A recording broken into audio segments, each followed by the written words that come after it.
You can hear me? Okay. All right, let's get we back at it. Let's get let me see 1 second. Let me get some. We're gonna talk about the Jews a little bit.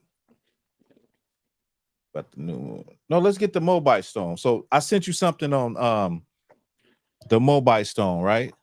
Okay. The Mesha Stele. And I think you want to skip down to like I believe it was like you want to skip down to what it actually says in it.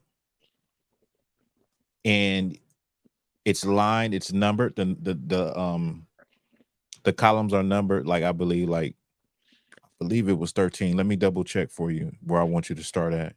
Okay. So I want you to you can scroll down and it'll be on the line. Let me see. It's like yeah. Oh, this is not the one.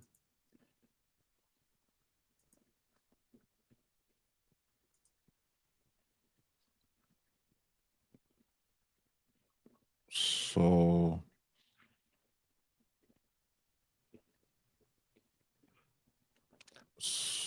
you can start at 13. Okay. So Okay. start at 13 and we'll get it from there. Now, just to preface this, this is just some archaeology. This is the Mesha Stele, right? Or the Moabite stone, which mentions Israel and it also mentions Yahweh.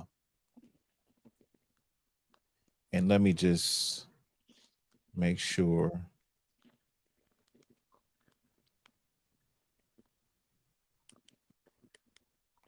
Before you get that, let's get 3, 2 Kings 3 and 4. Okay. Okay.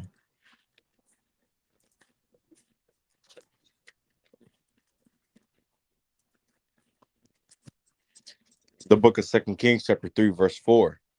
And Mesha, king of Moab, was a sheep master, and rendered unto the king of Israel 100,000 lambs, not 100,000 rams with the wool. Verse 5. But it came to pass when Ahab was dead, that the king of Moab rebelled against the king of Israel. And So Israel were over the Moabites. And the Moabites, like we've talked about in class before, they paid tribute to Israel. And you had the Edomites at one time paid tribute to Israel, to the kings of Judah, and revolted.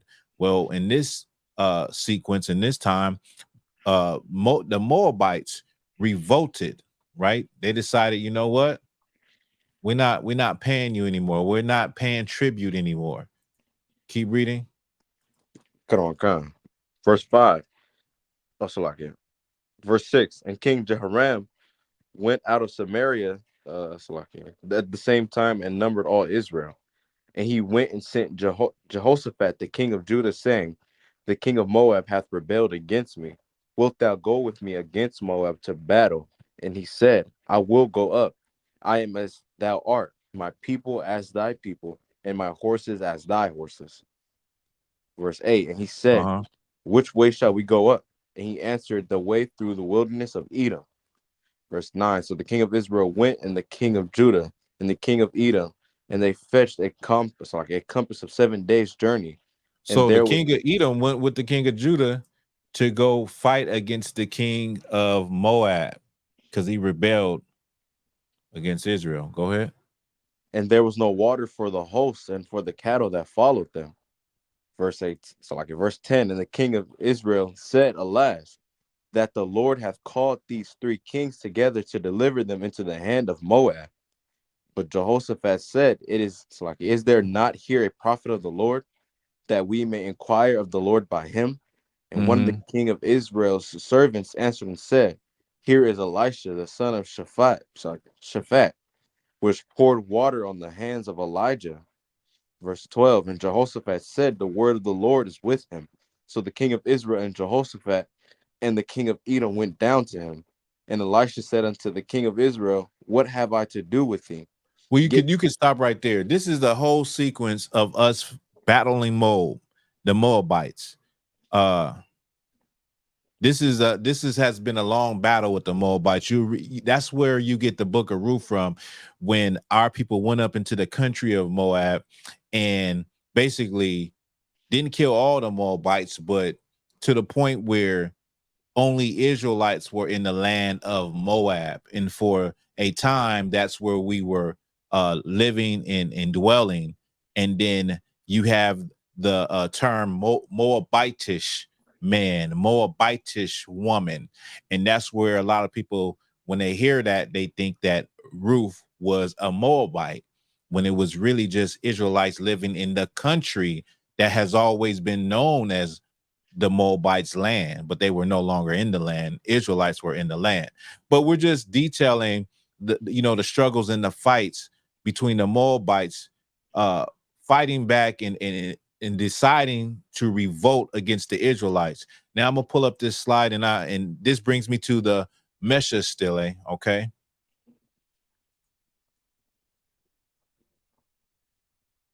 And I want you to, on the Mesha Stele, it's from 840 BC. It mentions not only Israel, it also mentions the name of the Lord in this battle, or this triumphant declaration on this stone. Now, if you could, we're going to go into a little bit. If you could, Ibad, Yala, could you read starting at what is it? What did I want? That line 13? If you could. Before the face of Kamash and Koraiot, and I made the men of Sharon live there, as well as the men of Maheret. 14. And Kamesh said to me, go take Nebo from Israel. And I went in the night of fought against it from the daybreak until midday. And So I he's took saying the Omri, the Moabite king, is saying that his God told him to go take the land from Israel, and he went at night and fought against them all the way into the day. Keep going. 16, or so like verse 15. And I went in the night and fought against it from daybreak until midday, and I took it. 16. And I killed the whole population, 7,000 male subjects and aliens, and female subjects, aliens, and servant girls. 17. For I had devoted them to destruction for the god Ashtar Kamosh. And from there I took I took the vessels of Yahweh, and I presented them before the face of Kamosh, and the king of Israel had built. You can stop right there. You can stop right there. So now, what is very important about the Mesha Stele, or the Moabite stone, is that the Moabite king, mentions Omri. I'm sorry, he mentions Israel, and he mentions Yahweh. And it just shows you that the Bible is real. It shows you that these things actually did happen in the historical record. This is not from the Bible. This is not from the Israelites. It's not from the white man. This is from the ancient Moabites that wrote this down. Right. And their language was basically the same dialect, a different dialect of the Phoenician or the ancient Hebrew. You understand? So this is just a golden nugget that I'm just throwing out there for brothers and sisters that don't know, or for people that are against the Bible that say, oh, this is not real. Y'all know I came with something heavy last week as far as in the historical record. Well, we read that the Moabites did rebel. They did revolt against Israel. They did fight, and he boasting on this stele, saying, I killed 7,000 men and women.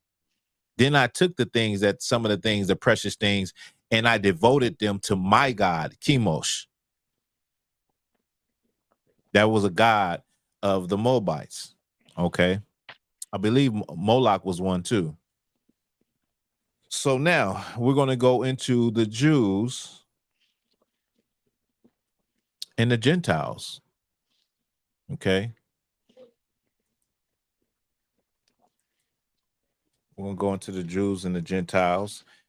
Why do these Christians and these pastors and these people that claim to love God, blacks, Hispanics, and Native Indians, why you don't understand that the Lord was not talking to everybody, especially in the writings of Paul? The Lord was not talking to the actual Romans, the Edomites.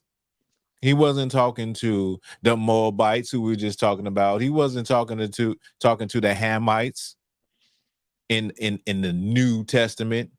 That's not who he's talking to. He's talking to the lost sheep, the scattered sheep, the outcasts, and the dispersed of Israel, who have been dispersed a long time before the time of the New Testament, in the time of the appearance of Jesus Christ. Okay, so give me 1 second. Let me just pull up. Let me look into my notes. Let me see, what precept can we get? Let's get what can we get?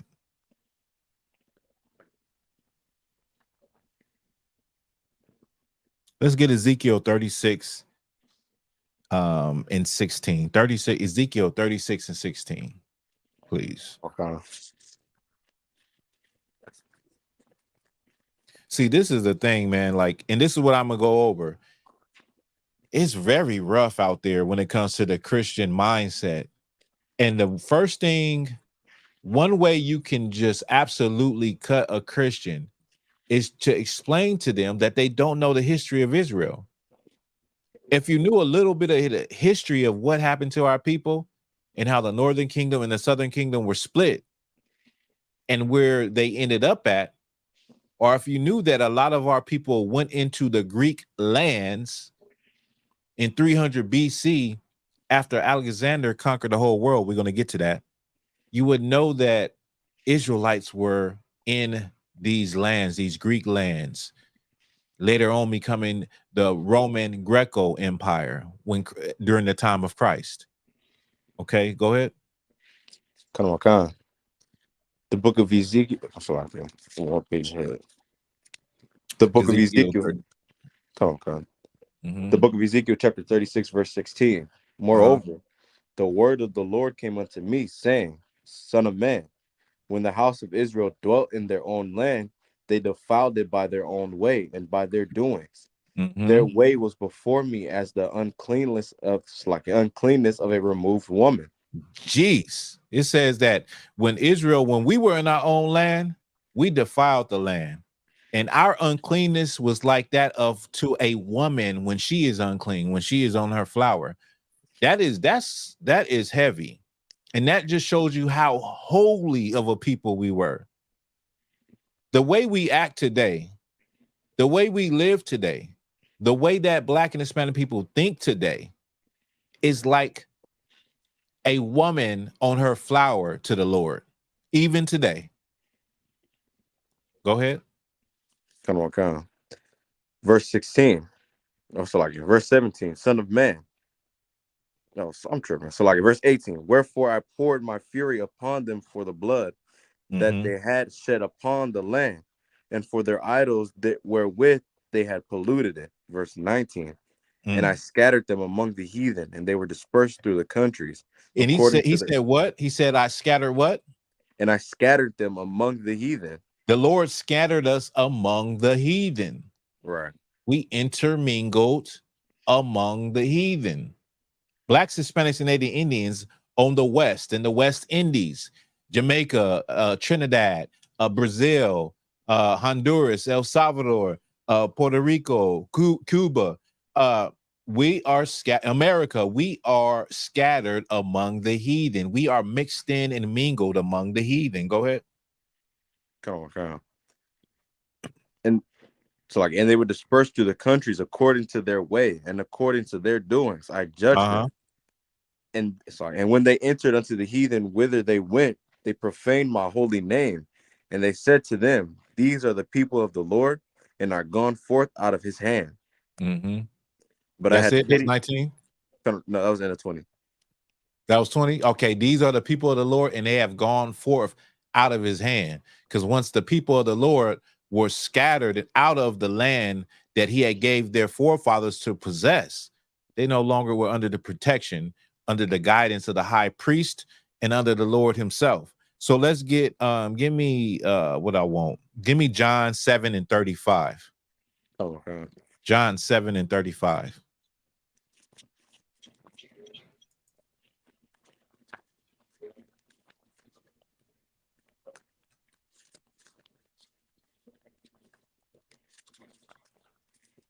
gonna show you some stuff that's gonna be, this is gonna be very educational. That's what that's every brother has their thing that they're into. I'm into, the history and things like that, and I'll be looking at brothers and I'll be like, brothers be having some major, major gifts that I can't do. You know what I'm saying? But I can say with confidence, this is my thing. Right. You understand? Under Commander YAHANNA, under the Lord.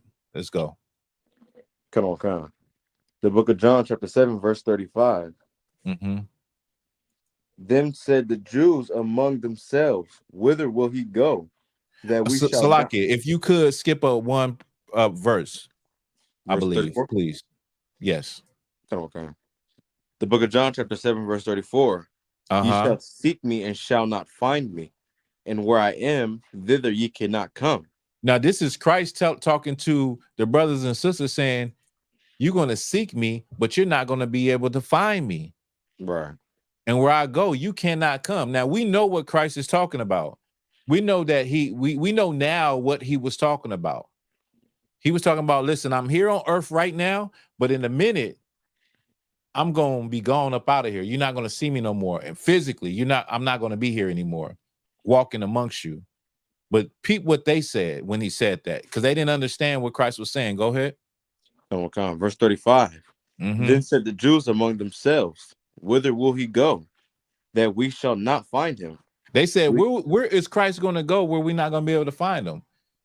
I mean, we can find him anywhere. Where is he going to go where we can't find him in the land of Israel? Go ahead. Will he go unto this? Will he go unto the dispersed among the Gentiles? Will he go unto the dispersed among the Gentiles? Will he go into those Israelites that are dispersed among the Gentiles and go give them the teaching and the healing and teach them? You see that? They knew that their brothers and sisters that were actual Israelites were living in other lands and they were dispersed. They knew the prophecies back then. They knew that the Lord cut off the northern kingdom and dispersed them into different lands. They knew about the times when the southern kingdom went into captivity, and many of those brothers didn't come back. Many of them came back to Jerusalem, and many of them didn't come back. They went to other lands. And we're talking about this is during the time of Christ. Christ is walking on the earth. What we're reading right now, Christ is literally walking on the earth right now.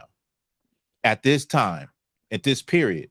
So what does that tell you? That tells you that they had knowledge prior that their descendants, their bloodline was dispersed and scattered amongst the Gentiles and other places. We're going to get into where some of them were scattered at. Let me see. If you could give me Maccabees with the rise of Alexander the Great. What is it? It might be Maccabees 1:1. If my memory serves me right. Let me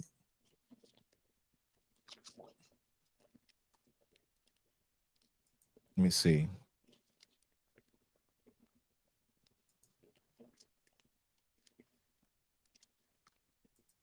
I want the rise of Alexander the Greek. Excuse me. Y'all just bear with us. We're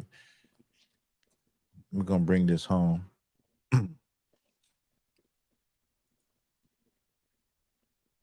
Yeah. First Maccabees 1:1. Yeah, I was right. The book of First Maccabees, chapter 1, verse 1.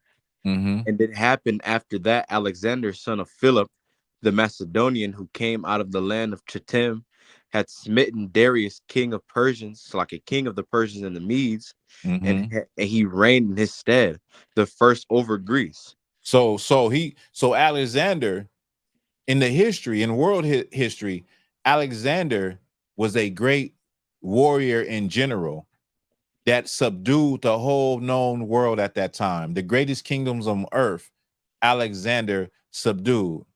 Now, he subdued Darius, king of the Persians and the Medes. The Medes at this time conquered even Egypt. You understand? And so when you're reading the book of Tobit, You're reading the book of Tobit. You're reading the history of when the Medes were in power over the Israelites. Okay, over the whole world. So there, so I'm sorry, Alexander the Great. And let me just pull this slide up real quick. Will you get an image? You get a visual. Alexander the Great was what you call, what they call, what the white man calls a mulatto. Okay, Alexander the Greek. His father was Philip of Macedonia. His mother is documented as being a Greek, Melanolius, right? She was dark skinned. His mother, she was a Greek. His father was Philip of Macedonia. He was an Edomite. Okay, these are real statues of Alexander the Greek. He was what you call, what people call, we know it's not no such thing as mixed, but he was mixed. Okay, Alexander the Greek. He was a Edomite. His father was an Edomite, Philip of Macedonia. If you could, where were we at? Okay, keep going. Come on. Verse 2. And made many wars and won many strongholds, and slew the kings of the earth, and went through to the ends of the earth, and took spoils of many nations. Now, this is actually world history, but you're not what the brother is reading right now is not, you're not reading world history. This is in the Bible. Right. You understand? Go ahead. Come on. And so much that the earth was quiet before him. The earth was quiet before Alexander the Great. So you can drop that, okay? The earth was quiet before Alexander the Great. And what ended up happening was, when he went to Jerusalem, the high priest didn't want no parts of what they had heard about Alexander the Greek. They made an agreement with Alexander the Greek for the next generation, all boys to be named after him, Alexander. This is in history also. Okay. And so what you see is, during the time of Alexander the Great, many Jews moved into Greek lands. Alexander the Great accepted the Israelites. He was, and what you can call, kind to the Israelites. And Israelites moved into Greek lands, paid taxes, became regular citizens. This is a good book right here. This book is called The Jews Amongst the Greeks and Romans. Okay. Let me see if the Jews among the Greeks and Romans. Okay. In this book, it has real records. It has funeral records. It has Jews or Israelites with Greek names. Okay.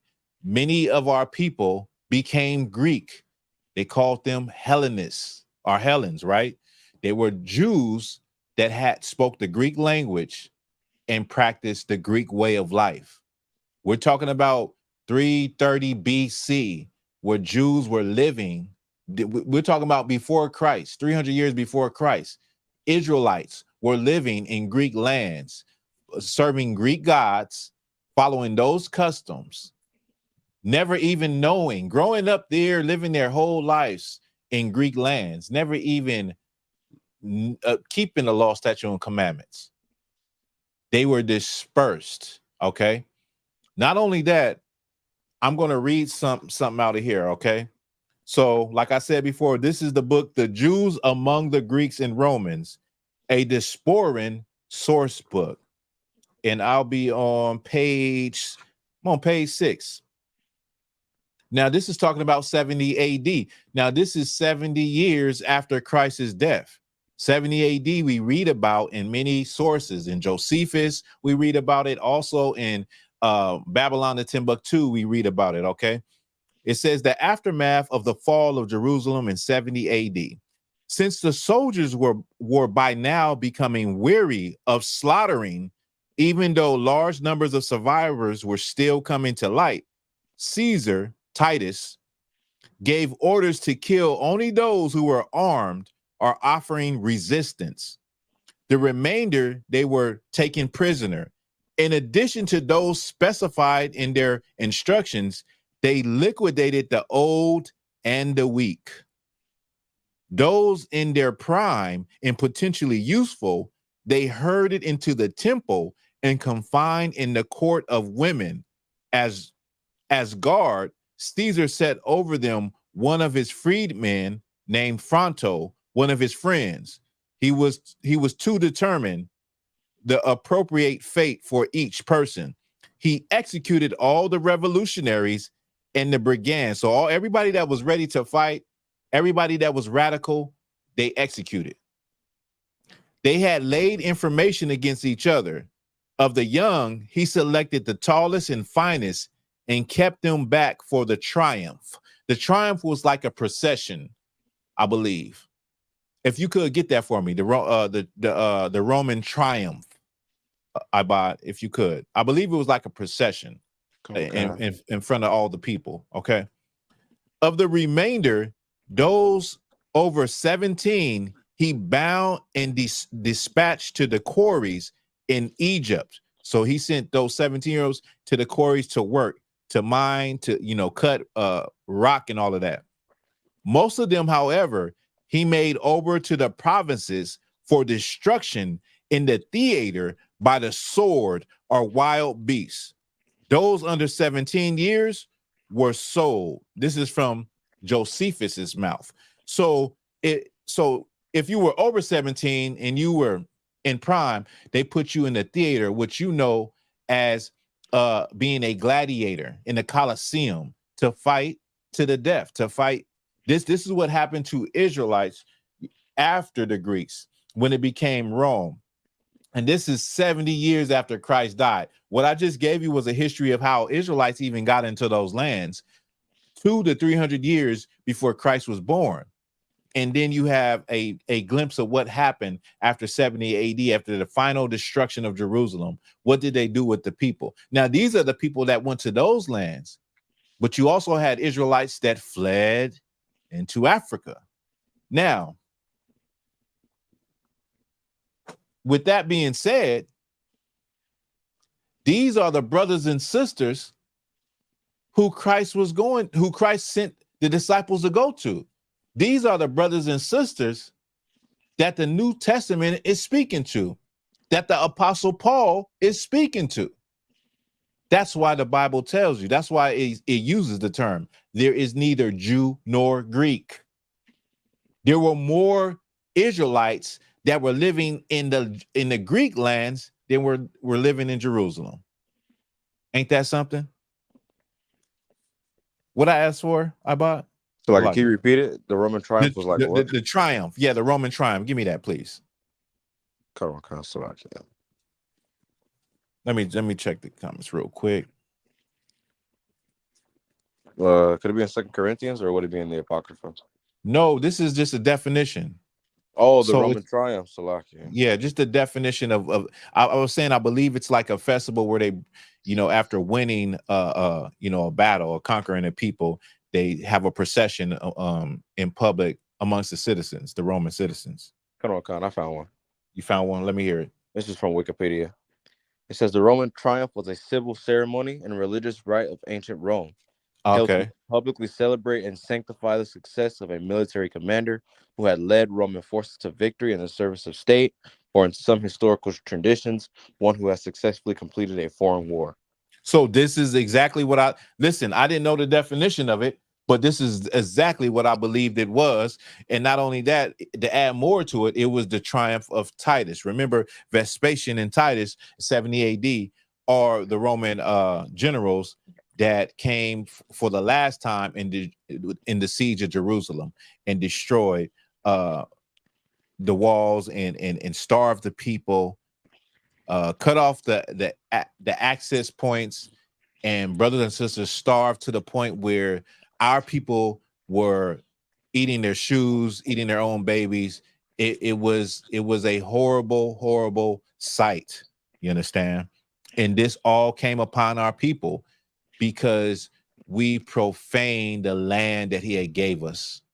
We turned our back on our God.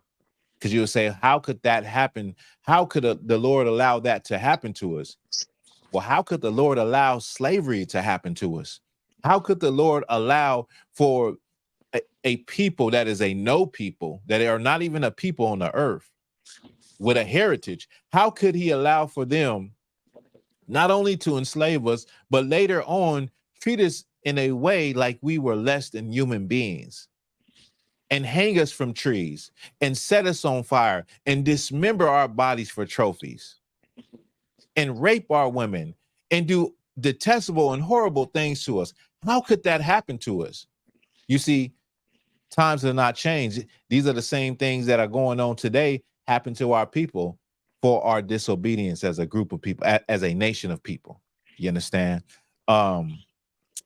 So let me see where I want to go. Where are we going? Now, you talk about Paul. You talk about Paul's reach to the Ephesians, to the Corinthians. You talk about his reach to being in Antioch. Paul is documented being in Antioch.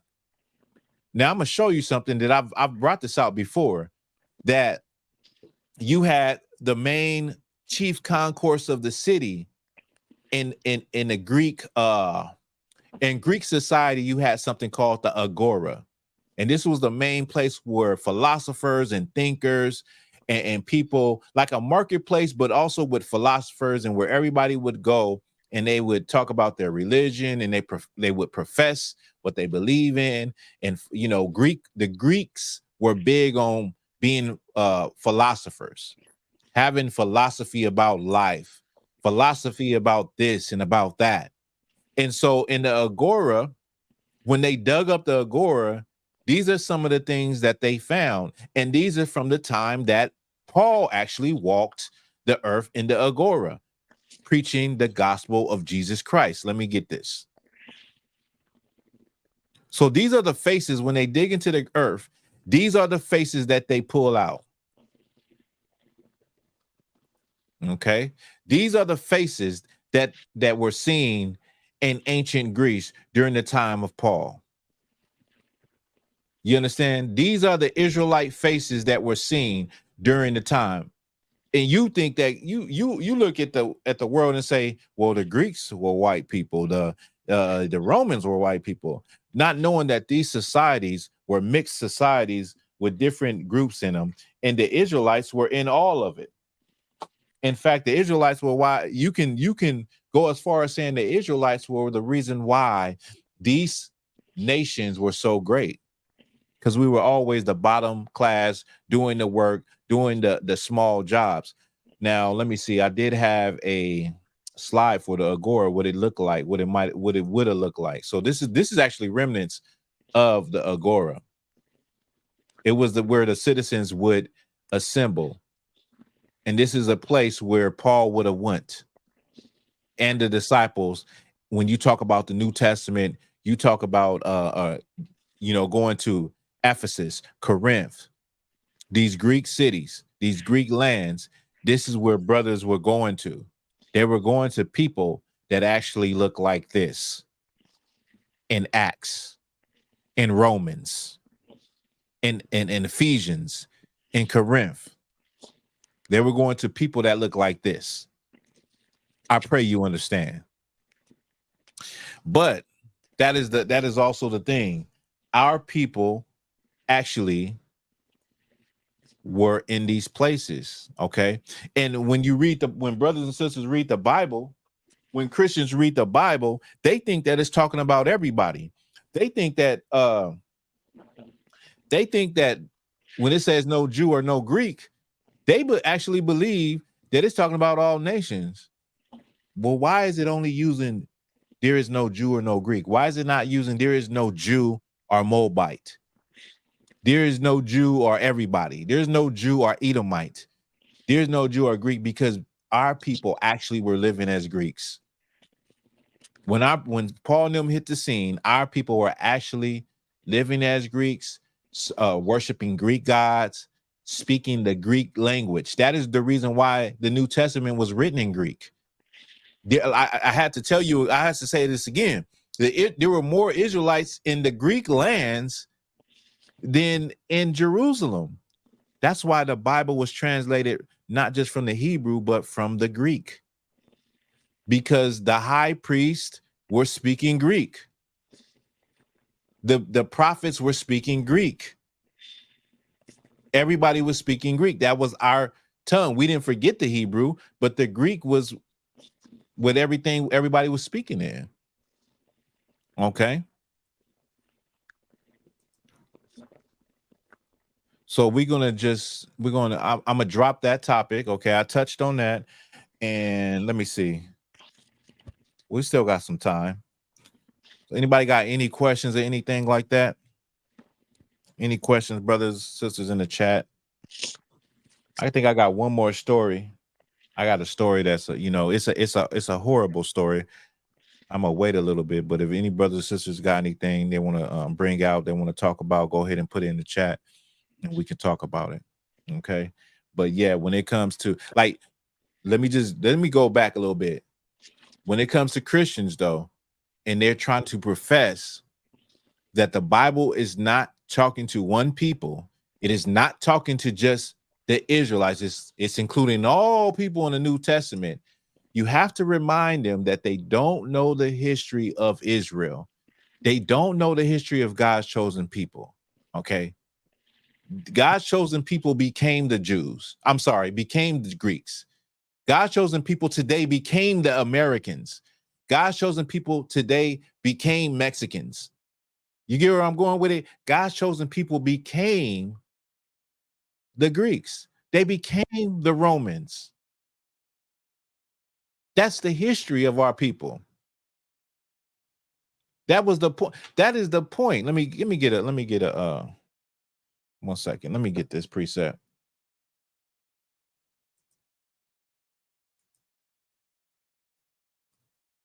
If you could Abad, give me this preset. What do I want?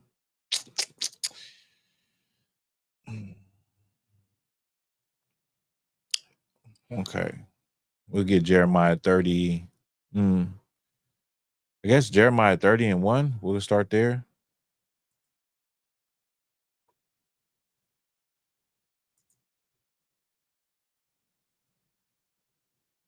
Let me see. No, not Jeremiah 30 and 1. Let me see. Excuse me.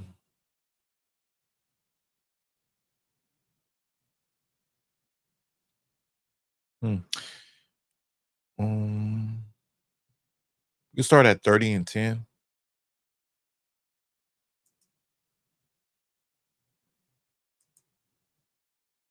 You there? It's like my mic is in. Come on, I'm here. Yeah, you can start at 30 and 10. 30 and 10. Jeremiah 30 and 10. Okay. The book of Jeremiah, chapter 30, verse 10. Therefore, fear thou not, O my servant Jacob, saith the Lord. Neither be dismayed, O Israel, for lo, I will save thee from afar, and thy seed from the land of their captivity. And the Lord said he will save his people from afar in the seed of their captivity. If they were still all in Jerusalem, or they was all in the in the old world or the east, he wouldn't have to say afar. He said, I will save them from afar. Go ahead. Come. And thy seed from the land of their captivity. And Jacob shall return and shall be in rest and be quiet, and none shall make him afraid. So the Lord is saying that he's going to put his people back in their land, and they're going to be quiet, meaning they're going to have peace. Remember what Christians talk about? People always talking about peace, ceasefires, and stopping the war. There will always be war in this earth. There will always be uncertainty in this earth until Christ return and quiet the whole earth. But in that day when the Lord return us to our land, we will be at peace. Keep going. Come on. Verse 11. For I am with thee, saith the Lord, to save thee. Though I make a full end of all nations whither I have scattered thee, yet will I not make a full end of thee, but I will correct thee in measure, and will not leave thee altogether unpunished. So the Lord says he has a judgment for those other nations. He's going to save his people. But just because we are going to be saved doesn't mean that we're going to go unpunished. He ain't going to just, he said he's going to correct us in measure. He's going to correct us with the rod of Aaron, with a measurement, meaning like you correct your children in measure. Well, you should correct your children in measure. You don't want to, you want to be balancing your discipline. You don't want to go off the rip on your child if they dropped, if you hand them their plate and they drop their plate of food. But that's different from them, sticking a fork in a socket. That's something that could actually kill them. You want to, send a message to your child to let them know, like, don't play like that. You can lose your life by sticking something in a socket. But there's a measurement. There's the right type of discipline for every offense. Everything ain't just across the board. Go ahead. Come on. Verse 12. For thus saith the Lord, thy bruise is incurable, and thy wound is grievous. The Lord said that, he said that our bruise is incurable. The things that Blacks, Hispanics, and Native Indians have been through, the pain that we have been through generation and generation, the terrorism, this deep-rooted hatred and the bias and the prejudice, and we still are trying to figure out life. But we're trying to heal we're trying to get right in the place where it's constantly wounding us. He said that our bruise is incurable. It can't be cured. Go ahead. Come on. Verse 13. Read that again. I'm sorry. Go ahead. Verse 12. Read verse 12 again. No, 13. You good. Come on. No, 12. I'm sorry, 12. Verse 12. For thus saith the Lord, thy bruise is incurable, and thy wound is grievous. He said that our wound is grievous. It's painful. They say, you know what? Forget about it. That was in the past. It's painful. You love your ancestors the same way you love your family. Your ancestors are you. Your ancestors are your pride. That's what makes you, feel good about yourself. Just like any other nation. The white man feels good about himself. You know why? Because he done decimated and conquered and colonized and murdered every goddamn people on the planet Earth. He has nothing to feel sad for, nothing to feel pain for, because his ancestors are the conquerors. Right. His ancestors are the colonizers. Your ancestors took the L's. Your ancestors took all of the pain, all of the hurt. And he says, you know what? That was a long time ago. You're making excuses. Stop victim blaming. Don't be a victim. And there is nobody on this earth that can understand the pain, the anger of Blacks, Hispanics, and Native Indians, but our God. Right. Our God is the only one that understands that. You can't expect for other people that are not Blacks, Hispanics, and Native Indians who have not went through a goddamn thing to understand why you go on the streets and cry out aloud and you spare not. And you lift up your voice like a trumpet to God's chosen people. And you prophesy to the wind. And you look crazy. And you look angry. You look like somebody that came out of prison to them. You look like somebody that is terrifying. And they can't understand it. They can't understand it because they have not experienced it. They do not live it. You are. According to the Bible, we are our ancestors through reincarnation. We are our ancestors. We are our forefathers and foremothers. And that's why the bruise is incurable. That's why the pain cannot be fixed with reparations, winning a lottery. It can't be fixed that way. Is there any more on that? Salakia. Keep going. Verse 13. There is none to plead thy cause, that thou mayest be bound up. Thou hast no healing medicines. There is nobody that is here to fight for you. There's nobody to plead your cause. You got the white man right now saying, they're coming out right now saying that, look, black people, the Mexican immigrants are getting what's supposed to go to you. Right now, the devil is trying to pit blacks and Hispanics against one another in the migrant so-called crisis, where brothers and sisters from El Salvador and Honduras is getting, you know, they're getting EBT, they're getting money, they're getting placed in a place to stay. The right, the Republicans are saying, look, Donald Trump is saying, look, black people, Mexicans are getting what is supposed to be yours. And you have black people like sheep, like the sheep that we always are and always have been up under our oppressors, saying, yeah, look at what they getting. Look at what I can't get that much on my EBT. And you're falling right into the devil's trap. The devil is, he done came to kill, steal and destroy. And that's the last thing we need, is for us to turn on one another. I always never understood that in California, how I hear black people talk about Mexicans are getting our jobs. Nigga, what job are you going to work that a Mexican brother works? You gonna get out there and go to those rich neighborhoods and cut grass? Is that what you're gonna do? Is that the job you're talking about? Oh, you're gonna go to Imperial County, you're gonna go to Kern County, and you're gonna go pick some grapes and some strawberries and some corn and some garlic? Is that what you want to do? Is that what you're signing up for? Nigga, please miss me with that.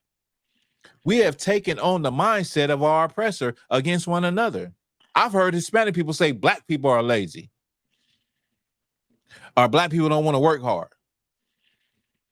I don't know what black people you've been around, but that's also the mind of your oppressor. Your oppressor is turning you against one another. He's turning you against one another. Read that precept again for me, Salakia. Come on. Start verse 13. Right. See, y'all agree. Spirit of Judah. Yeah, the back-breaking work. Back-breaking work. Issachar worked too damn fast. Like I said, I worked in a factory with Issachar. And I'm fit. I'm in shape. I work hard. I got a good work ethic. And I'm sitting there working next to Issachar, and the nigga is just beating me. And I'm upset because I'm like, man, what is he doing that I'm not doing? I'm going fast. I'm moving fast. I say, you know what? I can't compete with them. I can't compete with my brothers. Not like you know, in like in a way, unbrotherly competition. But in your mind, you like, I can do the same thing. Like, come on, man. Like, look at me, bro. Like, man, I play basketball. I'm in shape, bro. Boom, boom, boom, boom, boom, boom, boom, boom, boom. I'm look over and I'm like, damn, he's already done. Like, what am I doing wrong? And it goes back to, they are who they are, who the Lord made them to be. That's it. You can't be mad at that. They are who they are. And I'm not mad at them coming over here and the white man giving them benefits and everything. Meanwhile, he's supposed to have been doing that for us, black people, a long goddamn time ago. So why are you even getting caught up in that thing? You looking at it like, oh, they taking something off of my plate. Nigga, your plate is coming from the same person that's supposed to gave you your plate a long damn time ago. You know what I'm saying? A long time ago. In the same way that the Lord made them how they are, he also made your oppressor how he is. Right. How he seeks to kill, steal, and destroy. Even if he's not even trying. He don't even have to be trying. It's just in his spirit to do it. You know what? Something doesn't look right with that guy walking down the aisle in this store. I'm gonna call the police. He looks suspicious. Police come and unalive you. It's in their spirit to be that way. It's in their spirit to pit you against one another. You getting mad at the wrong one.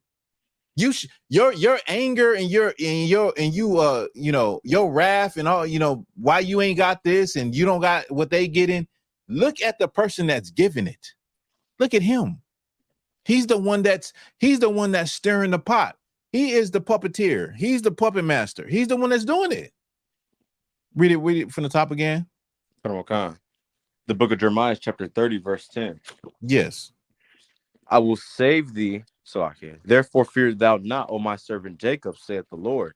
Neither be dismayed, O Israel, for lo, I will save thee from afar, and thy seed from the land of their captivity. And Jacob shall return and shall be in rest and be quiet. And Wait. No, you started over? Yeah, come on. What verse was you on? Oh, that was verse 10. But where did you stop at? You stopped at, okay, let me see. You stopped at verse 13. Read verse 13 again. Come on. Verse 13. There is none to plead thy cause. Thou, that thou mayest be bound up. Thou hast no healing medicines. There's nobody that's fighting for you, Blacks, Hispanics, and Native Indians. There's nobody. They would rather you pit you against one another. They'd rather pit you against one another in the workplace, in the prison system, in the streets. They would rather you go against one another. Nobody is fighting for you and saying, listen, we should, these Black people, they deserve what they deserve. And we have never done it. We need to give it to them. These Hispanic people, listen, man, our country wouldn't even be running if it wasn't for them. These congressmen and these senators and all of these people that's, sitting at these fancy tables and these restaurants and in these fancy homes eating their dinner, and they're eating those nice salads and they got fruit sitting on the cabinet, all beautiful and all that. All of those vegetables and fruit is because of Mexicans working those jobs, not white people. And I can say not Black people and I can say not Arab people, because you got other groups in here, not Asian people. They not in the fields. It's because of our brothers, the tribe of I.S.U.P.K is in them fields, why people are able to have good salads, good diets, beautiful fresh fruit sitting in a refrigerator, at their disposal. Read that one more time for me, please. Come on. Verse 13. I don't want to get off of it, but I'll just say this. It says that thou mayest be bound up. Thou has no healing medicines. There is nothing that can heal us from the pain, from the curse that has happened to us here in North America, but the law, statute, and commandments, but the Lord, our God, our Father. There's nothing that can heal us. America can't heal us. Kind words can't heal us. Stimulus checks can't heal us. Can't nothing heal us. These wounds are wounds that are spiritual wounds, generational wounds that we have as a group of people. And we try to escape it and cover it up in Christianity. We try to cover it up in lifestyle and, having money and being successful and having degrees and all of that. But you can't cover it up. Okay. Keep reading. Verse 14. Come on. All thy lovers have forgotten thee. They seek thee not, for I have wounded thee with the wound of an enemy, with the chastisement the Lord did this of a to cruel. us.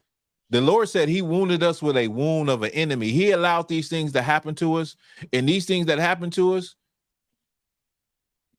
we feel like these are our enemies, but these happen to us from the Lord. The Lord allowed it to happen to us. He wounded us with the wound of an enemy. Go ahead. Come on. With the chastisement of a cruel one. For the multitude of thine iniquity, because thy sins were increased. And all of this happened because our sins were increased. We was stacking sin on top of sin in the land of Israel. We were stacking the sin on top of the sin. It didn't even matter no more. You know what I mean? We're supposed to be a holy people, separate, and we just didn't give a damn anymore. And so the Lord had to bring it to us like that. He had to bring it to us like that. Go ahead. Come on. Verse 15. Why criest thou for thine affliction? Thy sorrow is incurable for the multitude of thine iniquity. Because thy sins were increased, I have done it. I have done these things unto thee. And the Lord said, why are you crying for your affliction? Why are you crying for your poverty? Why you crying for how you get treated by the police? Why are you crying for not voting and voting or whatever? Who you gonna vote for? And you don't want Donald Trump in office. None of that shit matters. None of it's going to even affect you. None of it can change what the Lord has put down. You're crying for the wrong reason. Why are you crying for what's happening to you? You don't even know why it even happened to you. Blacks, Hispanics, and Native Indians up there talking about this gonna be the one, Kamala Harris. Voting for her like that, that's gonna change everything. In the next 4 years, you'll see how much it'll change. Go ahead, keep reading. It's like verse 16. Therefore, all they that devour thee shall be devoured, and all Go ahead. And all thine adversaries, every one of them shall go into captivity, and they that spoil thee shall be spoiled. You hear that? He said, everybody, listen, everybody that done what they done to us, they gonna reap what they sow. They gonna get what's coming to them. Right. See, the Lord did what he did to us, but then you have people that went even further and did what they wanted to do to us. You had your oppressor that did what he wanted to do to you. The Lord already, he took you out of the land of Israel. You're looking on television at a people that's claiming to be you to this day, that's shooting missiles back and forth between another people in the land of Israel, claiming the land is theirs. The Lord took it away from you. He took the remembrance of who you were away from you. He took everything away from you. And then you had people that came in and still tried to step on your neck. He said they're going to get theirs. All of them, they're going to get theirs. Keep reading. Come on. Verse 17, for I will restore health unto thee, and I will heal thee of thy wounds, saith the Lord. Because they called thee an outcast, saying. Because they what? Because they called thee an outcast, saying. They call you an outcast. They call blacks, Hispanics, and Native Indians outcasts. That's what you were. That's what the Northern Kingdom became. That's what the Southern Kingdom became outcast, to the point where today people think that Paul and the other apostles and Peter and them, they were speaking to all nations. In reality, they were speaking to their people who were called outcasts, who were called not the children of God, who were called not the seed of Abraham, Isaac, and Jacob, who were called not Israelites, who were called Africans, who were called sub-Saharans. They said, you ain't no Israelite. You black people in America, y'all try to take everybody's identity. You think you Native Indian, you think you this, you think you that, you think you Israelite. No, you're a sub-Saharan, nigga. Today, they still call you an outcast. They say, you think Mexicans are Israelite? Mexicans are indigenous. Native American Indians ain't Israelites. They didn't come from Israel.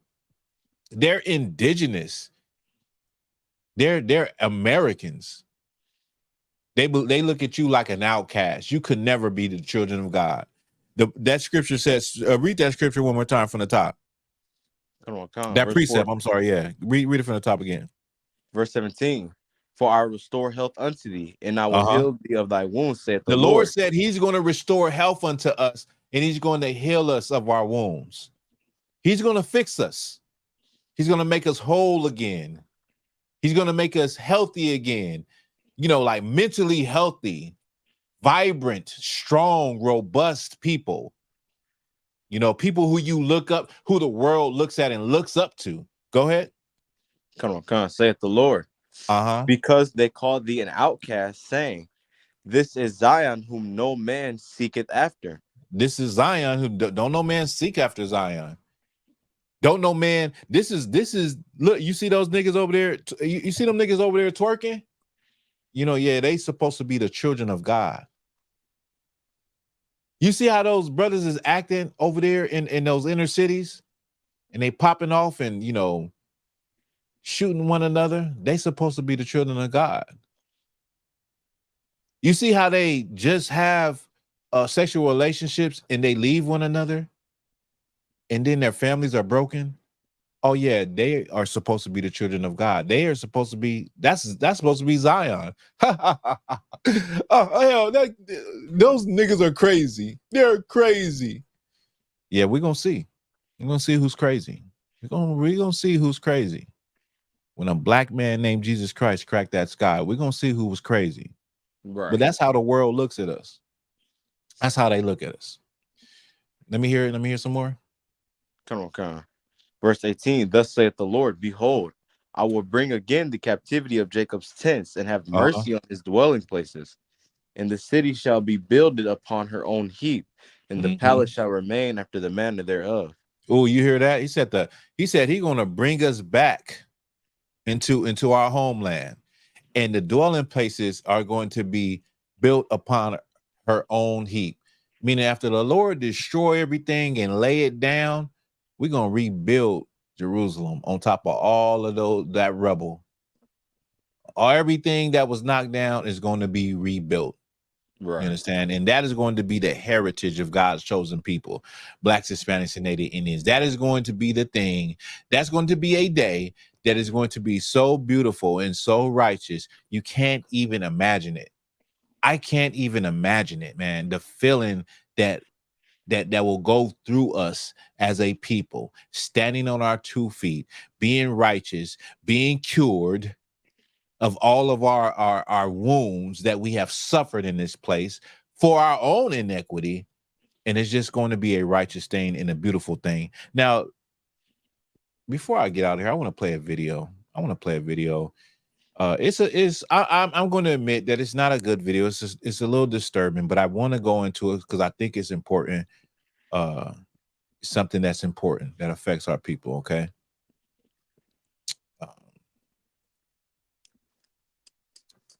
Let me just add this video file.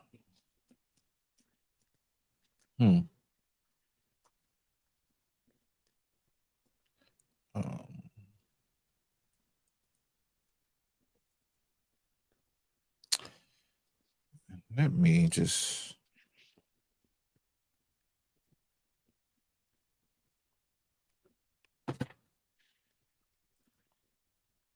On Thursday, August 15th, during lunch, I heard our behavioral teacher call on the radio. Let me see if I can change the background.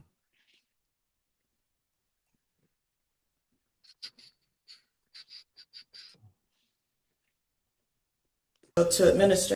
August 15th, during lunch, I heard our behavioral teacher call on the radio to administrators for assistance. When I arrived, the teacher and students were outside the classroom. One student was holding his head, having been assaulted by the student remaining in the classroom. I entered where the student was still irate and found the room ransacked with overturned furniture. I knew I had to be as calm as possible, and I spoke lowly and slowly so as not to enrage him any further. He picked up a chair and acted as if he would throw it. He finally did throw it at me, but I caught it midair. He picked up another chair to throw at me when another assistant principal entered the room. I used the first chair to block the second. He picked up a third and threw it at the other assistant principal, and I used that initial chair to block the one that he threw at her. After blocking the chair thrown at the other assistant principal, he threw a wooden hanger at me, but I couldn't stop it fast enough. The hanger hit me in my right eye and knocked it out of the socket. I grabbed my face while blood was pouring out of my head and stumbled out of the classroom door. The nurse and 911 were called. I asked for my cell phone to call my husband to come get me, not realizing the extent of the damage. When paramedics arrived, they determined I would need to be airlifted to Parkland Medical Center in Dallas. I underwent surgery as soon as possible, and doctors were able to reinsert my eye. However, they determined I had been blinded and currently believe that my damage is permanent. I will have to have an additional surgery to repair my eyelid because doctors are believing, I'm so sorry.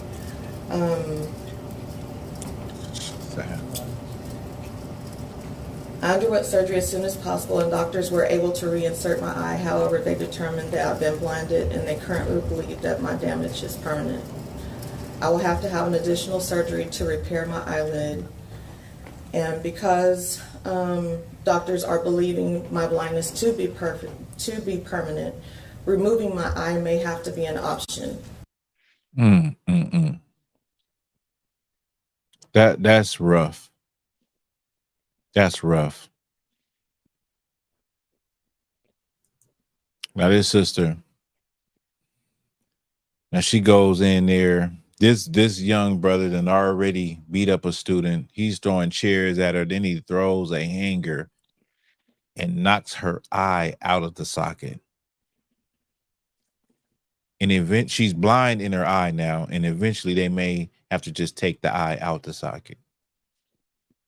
And this is a young boy, young man that is behaving like this at school, and he did this to this sister who did not deserve it.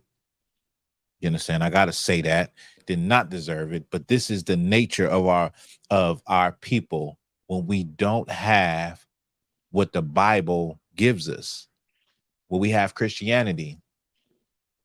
Now, this is an emotional young man that I can guarantee you his father is not in the house. I can guarantee you that.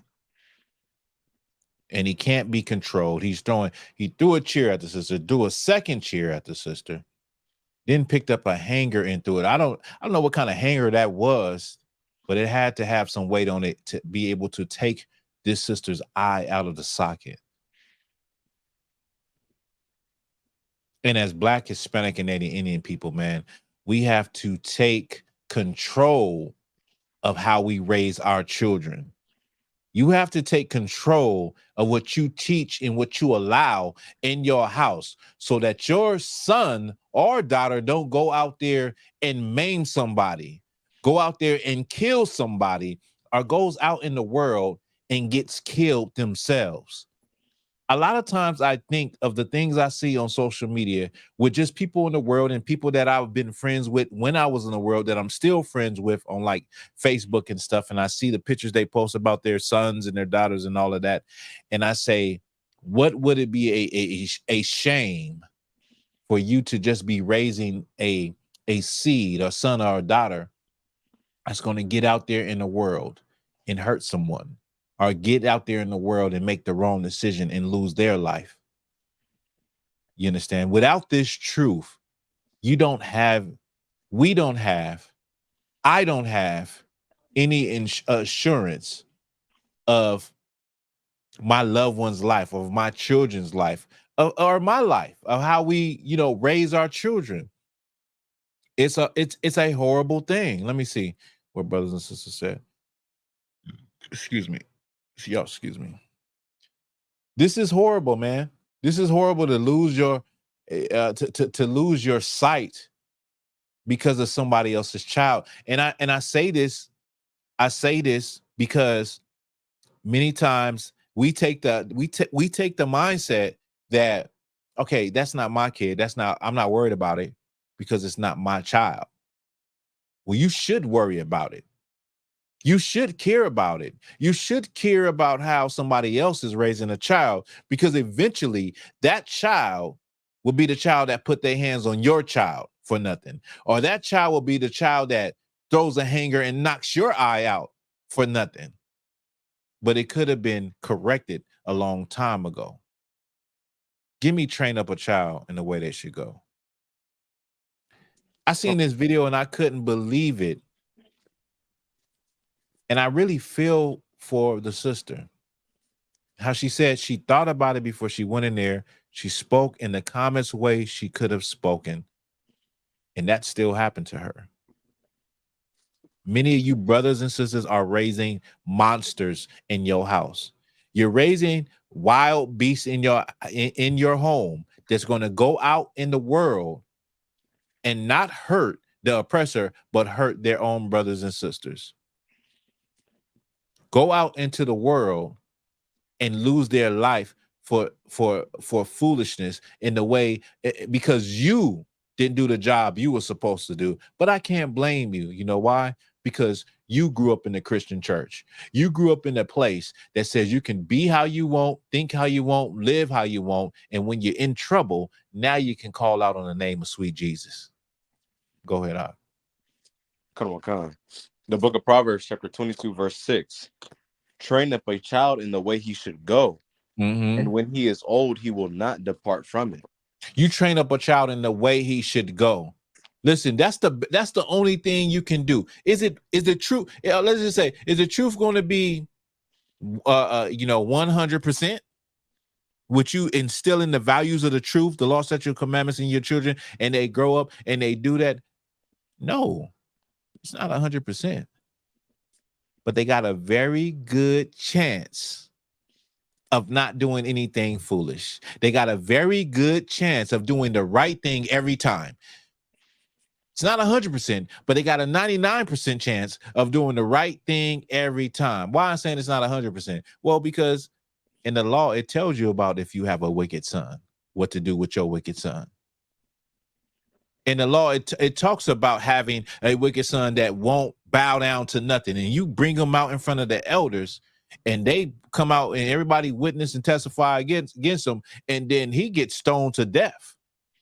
That unruly son that want to break in everybody's house and he want to terrorize people, sorry, I know you love him, but it's in him. It's in her. I know they had the best life. You gave them everything. They had a PlayStation 3 and a PlayStation 5 and PlayStation 8 and they got a car when they was 10 and they all of this crap, and they still acted up. Hey, sorry. They're still doing this even when they're being corrected. They won't listen to their father. They won't listen to their mother. They won't listen to the elders. Guess what? Judgment. Now, this sister has to live the rest of her life without an eye because somebody did not raise their child the right way. Somebody, I guarantee you that boy been in the Christian church. I guarantee you two things. He's been in the Christian church and he doesn't have a father. And listen, I can't say this is not, listen, I'm an equal smoke giver. I'm giving smoke to anybody. I'll give smoke to black men and black women, but this is an equal thing. You know, he didn't have a father, so it doesn't just fall on a woman, it falls on the father too. Now, I don't know the circumstance. I don't know if his father has passed away, if his father is locked up, but this where black men come in. This is where men come in and be a father unto a youth that don't have a father. Be a husband unto a woman that don't have a husband. I'm paraphrasing that precept. Brothers in the school, you know what I'm saying. Be a husband until a woman that don't have that is a widow, and be a father to a son. I'm messing it up, but y'all get the point. Be a mentor to these brothers and these young brothers out there. Be an example to them. You know what I mean? That sounds like he has major anger issues. Right. Major anger issues where you're not suffice. You're not your thirst ain't quenched after you done threw the first chair. Then you pick up another chair and throw another chair. That didn't work. Then you pick up a hanger and throw it at the sister's face and knock her eye out. How do you feel now? Do you feel good? You know what I'm saying? Do you feel like it's sad? It's sad, and this is why, going back to what we just went over, the bruise is uncurable without the law, statute, and commandments. With that, that's the class. Let's clap it up.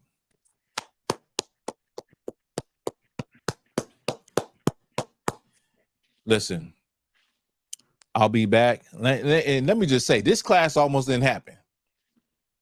What does the sister say? Miriam, that's my sister right there. She says, and the white man therapy and juvie system not going to help him. You're right. You are exactly right with that. The white man's therapy and his juvenile system is not going to help him. It's not going to rehabilitate him. It is not going to fix him. He's going to come out and be a hardcore criminal. And he's going to go back into the system. It's going to be a revolving door. And they like it that way. They like it that way, sis. They like it that way. They don't want us to get right. They don't want us to become model citizens and never go back into the system because it takes money out of their pockets. You know, those I've been in the system and it's 90% Edomites that are getting paid good money. Let me tell y'all a story.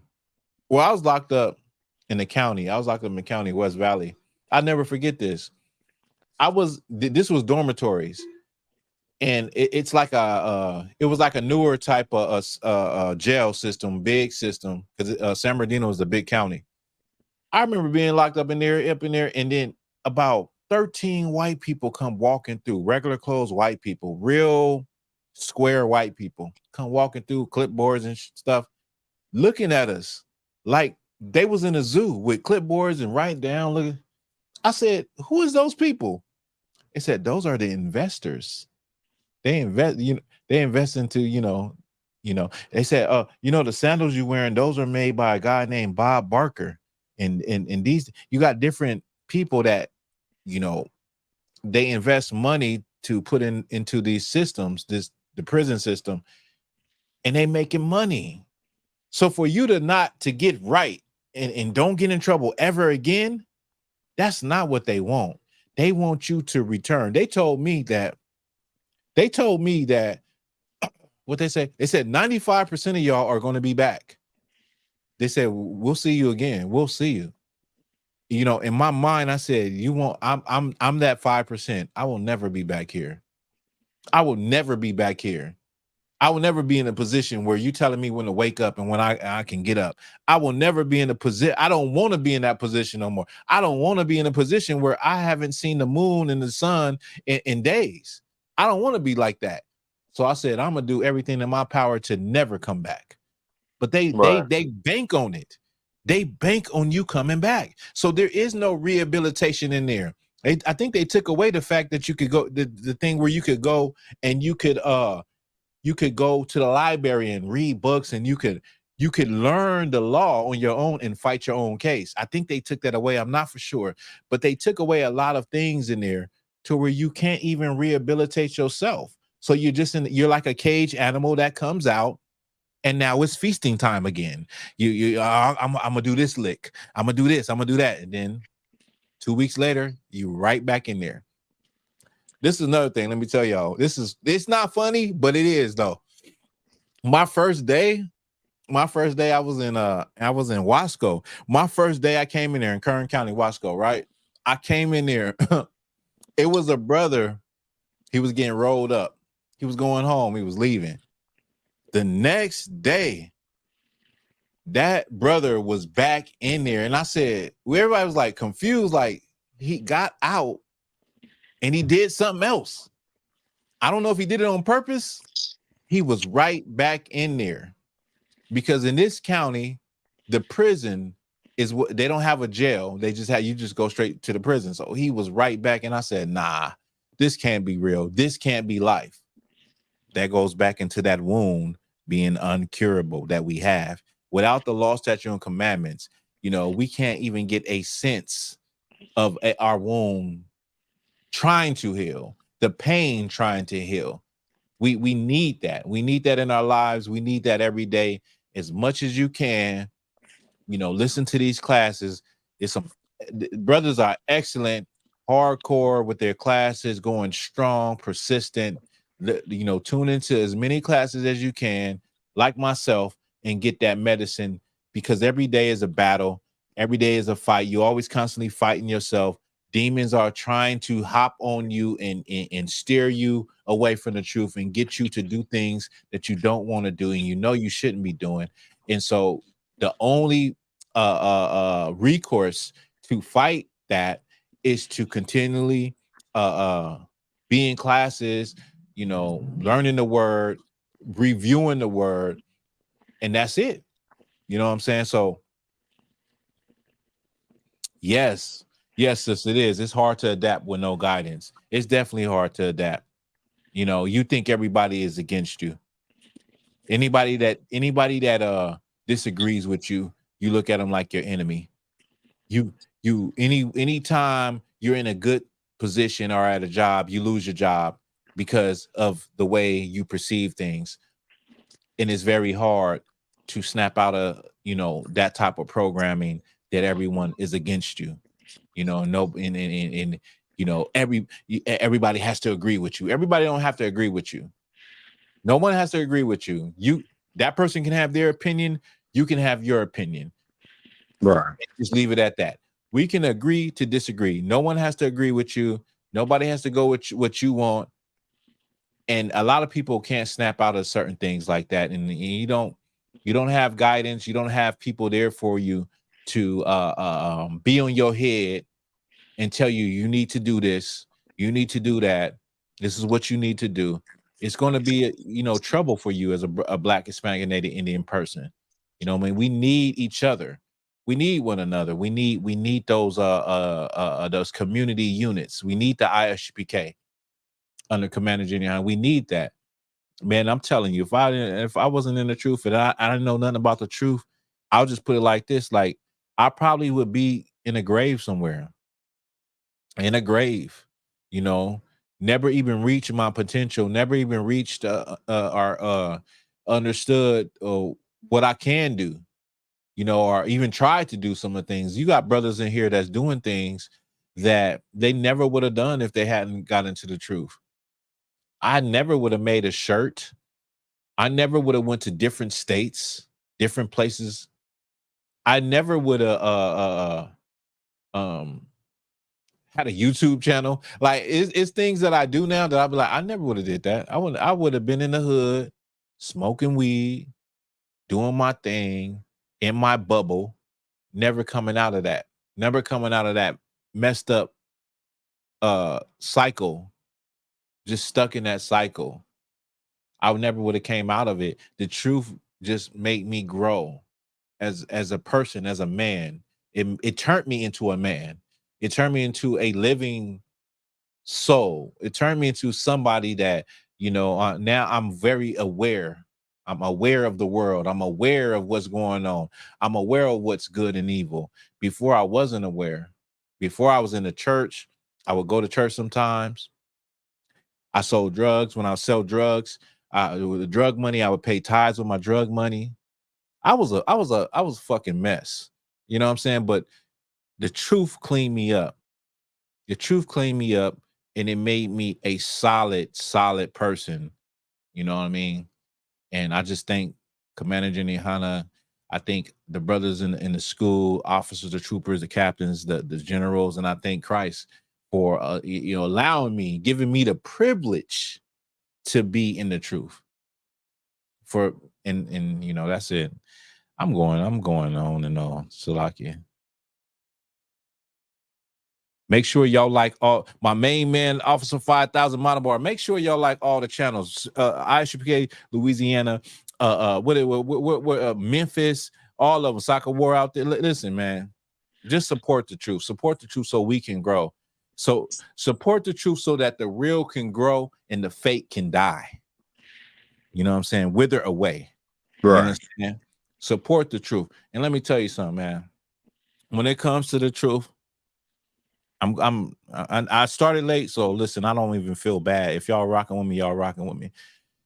When it comes to the truth, this is what I always say, when I always say, this is what I always say. Like, I said this before a long time ago. I had made a meme about this. I used to make a lot of memes when I first came into truth. When you're a young man, you make a lot of memes and you battle a lot of people. You be battling people. We was in this group called Kemet versus Kemet.